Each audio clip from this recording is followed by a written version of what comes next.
Let's rewind the clock, shall we? Back to the groovy days of the late 1970s. Picture it, bell-bottoms, disco music, and a cultural landscape ripe for a new kind of comic strip anti-hero. It was a time when comic strips were king, ruling the roost in newspapers across the nation. Every paper, it seemed, wanted its own version of a mischievous yet ultimately lovable kid like Dennis the Menace. The competition was fierce and the pressure to innovate was on. Enter Bradley the Brat, a new contender in the comic strip arena. He was a kid meticulously designed to be even more obnoxious than the rest, pushing the boundaries of acceptable cartoon behavior. Bradley sported spiky red hair that seemed to defy gravity, and a mischievous grin that screamed trouble from miles away. You just knew he was up to no good. The brainchild of Al Higgins and Mort Finkelstein, two comic creators eager to shake things up. Bradley was conceived as the anti-Dennis, a direct response to the wholesome mischief of his counterpart. He wasn't accidentally destructive or innocently misguided, his actions were purposefully annoying, meticulously planned to create maximum chaos. There was no hidden heart of gold beneath the surface, no sweet lessons learned at the end of the day, just pure, unadulterated, calculated chaos, served up with a side of unapologetic brattiness. He officially debuted in 1979, ready to unleash his brand of mayhem on unsuspecting readers. However, Bradley wasn't gracing the pages of the biggest national papers. Instead, he was often tucked away in second-tier newspapers, smaller publications willing to take a chance on this controversial character. In many ways, he looked like Dennis's evil twin, a dark reflection of the beloved character. Instead of the classic overalls, he sported a too-tight striped shirt that seemed perpetually on the verge of ripping. And completing the look were a pair of perpetually grass-stained shorts, a testament to his constant outdoor troublemaking. He was, without a doubt, the kid your parents warned you about, the one they didn't want you hanging around with. Surprisingly, some readers actually loved his rebellious streak, finding his antics refreshing and funny. But others found him utterly insufferable, a menace to the very concept of wholesome comic strip fun. Letters poured into the newspapers, a veritable flood of opinions about this controversial character, half praise for his audacity, half outrage at his behavior. It was a true cultural clash playing out on the comics page. The syndicate, smelling potential gold in the controversy, actually loved the attention, both good and bad. They were convinced they had a hit on their hands, a comic strip that would generate buzz and boost newspaper sales. Spoiler alert, they didn't. Despite the initial flurry of attention, Bradley never quite achieved the widespread success they had hoped for.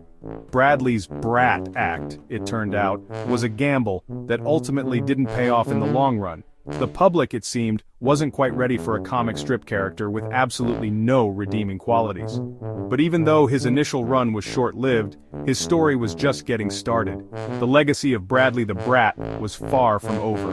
So, let's delve deeper and see just how far this brat could go, and what impact he ultimately had on the world of comics. Bradley's world was simple. A world rendered in black and white, punctuated by the vibrant colors of Sunday editions. It was a world of clean lines and exaggerated expressions, a world where the improbable was commonplace and the mischievous reigned supreme. His frazzled parents perpetually on the verge of a nervous breakdown, their hair askew, their eyes wide with a mixture of exasperation and weary resignation. They were the classic sitcom parents, foils to their sons' boundless energy and chaotic schemes. The eternally unlucky Mr. Grumblestone, a man whose life was a perpetual series of unfortunate events, all orchestrated by the mischievous hand of young Bradley. He was the perfect target, the embodiment of grumpy old age, forever shaking his fist at the sky and muttering about the good old days, and a daily dose of mayhem. Each panel was a carefully constructed explosion of mischief, a testament to Bradley's boundless creativity and his utter disregard for the rules. It was a world where gravity was optional and consequences were non-existent. Every strip, Bradley would sabotage Grumblestone's day, turning the mundane into the madcap, transforming the ordinary into the outrageous. His pranks were legendary, his ingenuity unmatched, trampling roses, leaving a trail of floral carnage in his wake, much to the dismay of the perpetually gardening Mr. Grumblestone.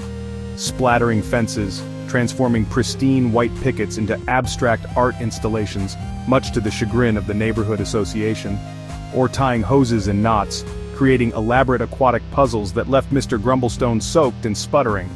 Unlike Dennis, who often seemed genuinely remorseful for his accidental antics, Bradley relished the chaos. He reveled in the pandemonium he created.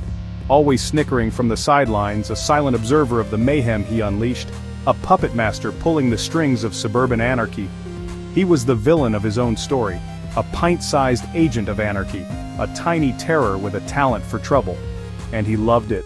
He embraced his role as the neighborhood nuisance, the bane of Mr. Grumblestone's existence. The formula worked just enough to earn him a cult following, a dedicated readership who appreciated his brand of unapologetic mischief, and in 1982, his own comic book, a testament to his enduring appeal, a tangible representation of his chaotic world. The comics expanded his universe, adding new dimensions to his world, introducing new characters and escalating the scale of his pranks. Enter Penelope Perfect, his goody-goody rival, the antithesis of everything Bradley stood for, a constant source of frustration and a worthy adversary. And Timmy, his nervous sidekick, a loyal but perpetually anxious companion, always caught in the crossfire of Bradley's schemes. The pranks got bigger, more elaborate, more audacious, more likely to result in property damage and neighborhood-wide chaos. Catapults, launching water balloons and other projectiles with pinpoint accuracy, turning the neighborhood into a battle zone. Backyard disasters, transforming pristine lawns into muddy obstacle courses, much to the horror of suburban homeowners. And rule-breaking on a grand scale. No law was too sacred, no regulation too strict for Bradley to challenge and ultimately dismantle. The humor stayed sharp, a blend of slapstick and satire, poking fun at suburban life and the absurdity of adult rules. With Bradley always the agent of disaster, the catalyst for chaos, the mischievous mastermind behind every outrageous event. The comics were cheap, pulpy, the kind you'd find spinning on a rack at the local drugstore, their pages filled with brightly colored mayhem, and just rebellious enough for kids who like to push boundaries, to question authority, and to dream of a world without rules. For a certain crowd, Bradley was a hero, a symbol of rebellion, a champion of chaos, a reminder that it was okay to break the rules every now and then. The kid who did what you only dreamed of, the one who dared to challenge the status quo, the mischievous imp who lived out your wildest fantasies. It wasn't a blockbuster, it didn't break any sales records, but it carved out a niche for itself in the hearts of mischievous kids everywhere. But it was enough to catch Hollywood's eye, to pique the interest of television executives searching for the next big thing in children's entertainment. Soon, Bradley was headed for Saturday morning TV, ready to unleash his brand of chaos on a whole new generation of unsuspecting viewers. The Brat was about to get animated, transformed from the static panels of a comic book into a dynamic, moving force of nature. Would the world be ready? Could society handle the unbridled chaos of a cartoon Bradley? Let's find out. The story of Bradley's transition to the small screen is a tale of creative compromises, network meddling, and the enduring power of a mischievous spirit. The 1980s were a golden age for cartoons, especially those based on comic book characters. It seemed like every comic property, no matter how obscure, was getting its own animated series. So, naturally, Bradley the Brat the animated series hit TV screens in 1986, joining the ranks of Saturday morning staples. It was a time of unprecedented animation production, and the theme song? Pure, unadulterated chaos. A sonic assault on the senses, perfectly encapsulating the spirit of the show. Electric guitars blared, kids shouted with unrestrained glee, creating a cacophony that was either exhilarating or utterly maddening, depending on your tolerance for noise. And parents everywhere, reaching for the remote with a weary sigh, desperately seeking a moment of peace and quiet. It was a battle fought in living rooms across the nation every Saturday morning. The animation itself? Well, let's just say it was stiff. Budgets were tight, and corners were cut. The backgrounds were recycled with alarming frequency, creating a sense of déjà vu for even the most casual viewer. But what it lacked in polish, it more than made up for in sheer, unadulterated energy. The energy was off the charts, and Bradley's voice? Oh, it was perfectly grating. A masterpiece of annoying vocal performance. Raspy, obnoxious, and yet somehow weirdly charming. It was a voice you loved to hate and hated to love. The plots? They went wild, careening off the rails into realms of pure absurdity. Robot maids gone rogue, wreaking havoc on unsuspecting households.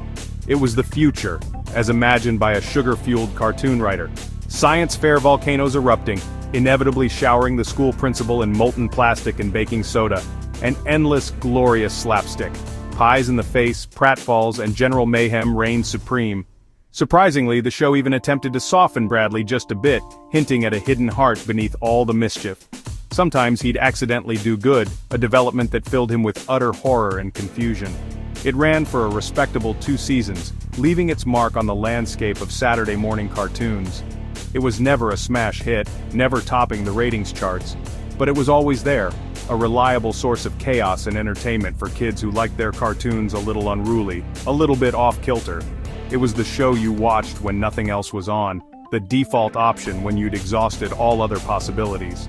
A comfort for the mischievous at heart, a celebration of all things silly and slightly subversive. And then, for reasons that remain shrouded in mystery, Hollywood decided to go bigger, much bigger. Someone, somewhere in a position of considerable power, thought that Bradley the Brat deserved a live-action movie adaptation. What could possibly go wrong with bringing a cartoon brat to life in the real world? Well, pretty much everything. Buckle up, because this is where things get truly disastrous. 1993. Hollywood's live-action adaptation craze is in full swing, and Bradley the Brat is next. The studio wanted a Home Alone-style hit, so they cast a young Leonardo DiCaprio as Bradley. Yes, that Leo. Fiery red hair, perfect bratty grin and all. The production was chaos rewrites, clashing visions, and a tone that couldn't decide between slapstick and family drama.